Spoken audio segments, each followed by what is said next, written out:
श्री गणेशाय नमः। राधे कृष्णा। कथा कहानियाँ में आपका स्वागत है। माता पार्वती भोलेनाथ की कृपा आप सब पर बनी रहे। आइए जानते हैं 16 सोमवार व्रत कथा। एक समय श्री महादेव जी और पार्वती के साथ भ्रमण करते हुए मृतलोक में अमरावती नगरी में आए। वहाँ के राजा ने शिव मंदिर बनवाया था, जो कि अत्यंत भव्य एवं रमणीय तथा मन को शांति पहुँचाने वाला था। भ्रमण करते समय शिव पार्वती भी वहाँ पर ठहर गए। पार्वती ने कहा, हे नाथ, आओ आज इसी स्थान पर चौरस पहुँचे खेलें। खेल आरंभ हुआ। शिव जी कहने लगे, मैं जीतूंगा। इस प्रकार उनकी आपस में वार्तालाप होने लगी। उस समय पुजारी जी पूजा करने आए। पार्वती ने पूछा, पुजारी जी बताइए, जीत इसकी होगी, जीत किसकी होगी? पुजारी बोला, इस खेल में महादेव के समान कोई दूसरा पारंग नहीं हो सकता है, इसीलिए महादेव ही यही बाजी जीतेंगे। परंतु उल्टा हुआ, जीत माता पार्वती की हुई। अंत पार्वती ने पुजारी को कोढ़ी होने का श्राप दे दिया कि तूने मिथ्या भाषण किया। अब तो पुजारी कोढ़ी हो गया। शिव पार्वती दोनों वापस चले गए। कुछ समय पश्चात अप्सराएं पूजा करने आईं। अप्सराओं ने पुजारी के उसके कोढ़ी होने का कारण पूछा। पुजारी ने सब बातें बता दी। अप्सरा कहने लगी कि पुजारी जी, आप 16 सोमवार का व्रत करो तो शिव जी प्रसन्न होकर आपका संकट दूर करेंगे। पुजारी ने अप्सराओं से व्रत की विधि पूछी। अप्सराओं ने व्रत करने और व्रत के उद्यापन की संपूर्ण विधि बता दी। पुजारी ने विधि पूर्वक श्रद्धा भाव से व्रत आरंभ किया और अंत में व्रत का उद्यापन भी किया। व्रत के प्रभाव से पुजारी जी के रोग से मुक्त हो गया।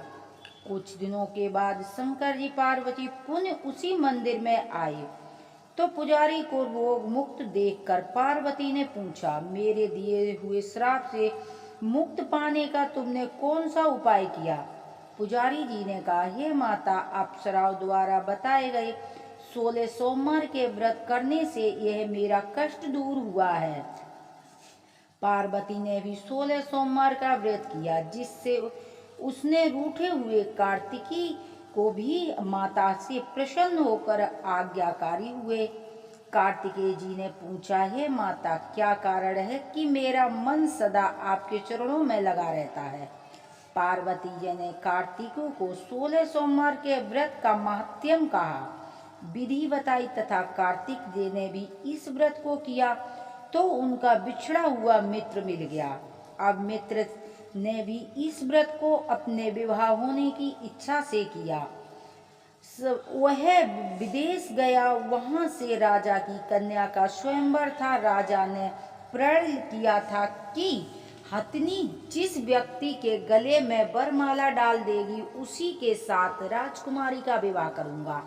यह ब्रह्मांड मित्र भी स्वयंवर देखने गया था। इच्छा से वहीं एक ओर जाकर बैठ गया। हथिनी ने इस ब्राह्मण के मित्र को गले में माला पहना दी। राजा ने बड़ी धूमधाम से अपनी राजकुमारी का विवाह उसके साथ कर दिया। तत्पश्चात दोनों सुखपूर्वक रहने लगे। एक दिन राजकन्या ने पूछा, हे नाथ, आप कौन सा पुण्य किया है जिससे हथिनी ने आपके गले में वरमाला पहनाई? ब्राह्मण पति ने कहा, मैंने कार्तिकी जी द्वारा बताए गए 16 सोमवार का व्रत विधि विधान श्रद्धा सहित भक्ति से किया था, जिसके फल के कारण मुझे तुम्हारे जैसी सौभाग्यशाली पत्नी मिली है।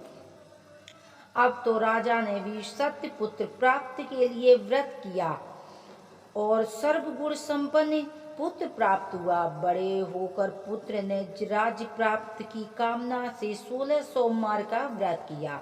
राजा के देवलोक होने पर इसी ब्राह्मण राजकुमार को राजगद्दी मिली। फिर भी वह इस व्रत को करता रहा। वह एक दिन उसने अपनी पत्नी से सामग्री शिवालय ले चलने को कहा, परंतु उसने सामग्री अपनी दासियों द्वारा भिजवा दी। जब राजा ने पूजन समाप्त किया तो आकाशवाणी हुई, कि हे राजा, तुम इस पत्नी को त्याग दो, नहीं तो राजपाट से हाथ धोना पड़ेगा। प्रभु की आज्ञा मानकर उसने अपनी पत्नी को महल से निकाल दिया। तब वह अपने भाग्य को कोसती हुई एक बुढ़िया के पास गई और अपना दुखड़ा सुनाया तथा बुढ़िया को बताया, मैं पूजन सामग्री राजा के कहे अनुसार शिवालय में नहीं ले गई और राजा ने मुझे घर से निकाल दिया।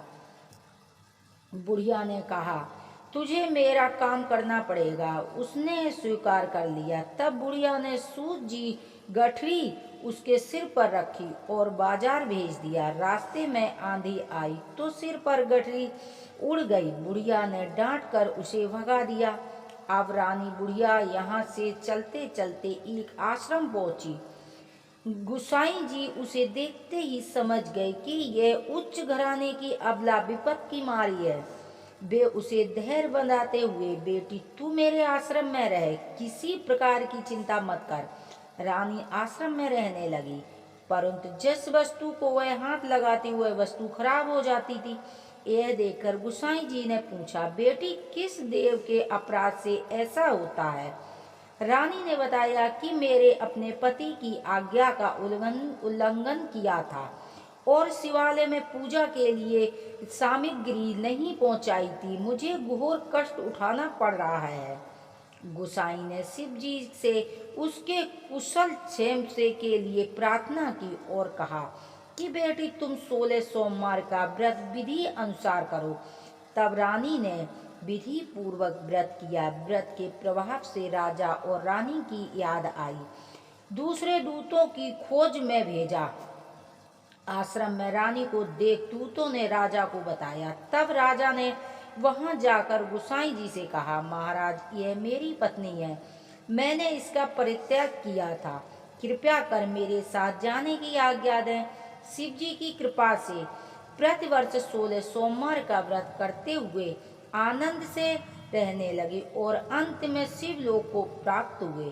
कथा सुनने और पढ़ने वाले पर भोलेनाथ और माता पार्वती की कृपा बनी। ओम जय शिवी ओमकारा, भोले हरे शिवी ओमकारा, ब्रह्मा विष्णु सदा शिवी हरिदांगी धारा। ओम जय शिवी ओमकारा, एकानन चतुरानन पंचानन राजे, हंसासन गरुड़ासन विशिवाहन साजे। ओम जय शिवी ओमकारा, दो भुज चार चतुर्भुज दस भुज अति सोहे, त्रिगुण रूप निरखिता त्रिभुजन जन मोहे। ओम जय हरि हरि महादेव।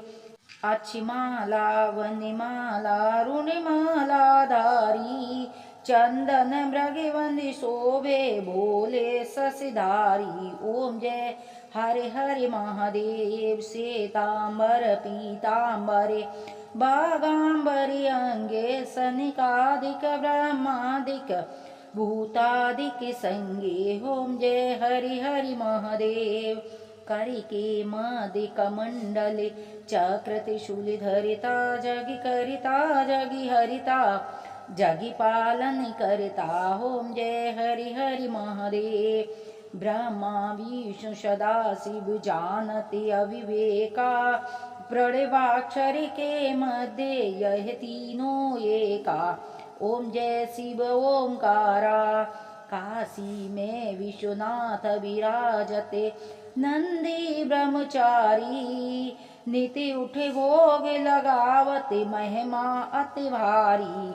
ओम जय शिव ओमकारा, त्रिगुण स्वामी जी की आरती जो कोई नर गावे, स्वामी प्रेम सहित गावे। कहत शिवानंद स्वामी, भजते हरि हरि स्वामी, मन वांछित फल पावे। ओम जय शिव ओमकारा, ओम जय शिव ओमकारा, भोले हर शिव ओमकारा।